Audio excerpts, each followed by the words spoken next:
سور زونه پر میډیا باندې د قصه روانه ده تقریبا میاشتې وشوه سورزي وشوي دلته نه پښتونخوا نه د کچې ډاکوان یو ماشومه جنې غوا کړې ده او دا وی نه تاوان وړي دا یو واقع نه ده د روزه کې دا غي نه مخکې مسلسل واقعات زمونږ د خیبر پښتونخوا د سن سړی راشي اغواکار دي ډاکوان دي د دې ځینې ماشوم اوچت کې ماشومه اوچت کې لوی سړی په دوکه باندې ووځي هلته ظلم کوي تشدد کوي زیاتې کوي کور ته جواب راولي کروڑ روپۍ راولي 50 لک راولي 2 کروڑ راولي دومره آیفون موبایل راولي هغه غریبان مجبور دي سوال کوي دا غیر پردار ریاست ګوري دا حکومت انتظامیه ګوري پریس کانفرنسونه راغله یو نه درزلونو دغه واقعیت ایروس بيخي لیکن لوګ د کچې ډاکوان پاکستانیان هم دي هغه د امن والا خلک هم دي هغه محب وطن هم دي تر اوسه پورې زمونږ پوج په هغوی کې اپریشن ونه کړو تر اوسه پورې هلته جازونه رانغله چې په هغې باندې بمباري وکړي تر اوسه پورې زمونږ انتظامیه د هغوی خلاف په حرکت کې رانغله هلکه دا څومره ډېر خلک دي تاسو دا نشئ کنټرولول دهشتګرد صرف هغه خلک دي چې هغوی د اسلام نوم واخلي کنه دا هم دهشتګردي دهشتګردي خورئ خوف خورئ یا وحشت خورئ ظلم کوي تشدد کوي دا کم وهل چې هغوی د خلکو سره کوي دا به تاسو به د ویډیوګانو کې کتلي وي د هغې غریبانو د خپل روټۍ وس نه کېږي یو له کروڑ روپۍ چې دا هر چېرته نه راپیدا کوي بیا ورکوي بیا که نکس درله وجري نه راپرېږي دا ریاست ړوند دی په داسې ځینو باندې اسلام آباد کې په لال مسجد جامع حفصه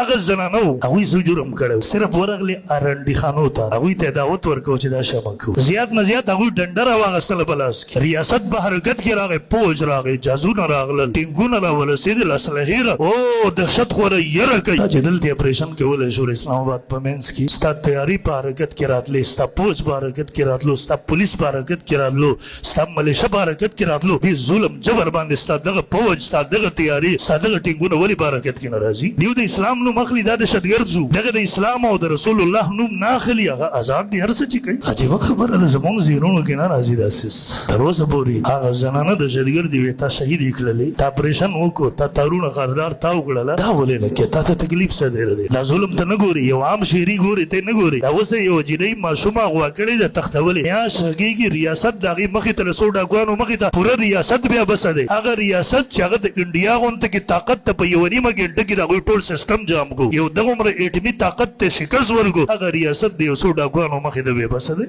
حالات تاسو علما هم نه دي محفوظ عام خلک هم نه دي محفوظ تاجر هم نه دی محفوظ په دا ځمکه باندې کم بدعملي چې روانه ده کم حالت چې روان دی یقین مو که پته نه لګېږي د دې وطن به څه کېږي د دې خاورې پلان کیزي کې دومره پولیس پښتانه شهیدان پلان کیزي کې دومره زنانه په کور باندې بمباري وشوله شهیدان پلان کیزي کې دغومره پلان کیزي نه کس اوچت کړو او عجیبه خبره ده پنجاب نه اوچتی راځي د کیپیکې نه اوچتی دې ریاست د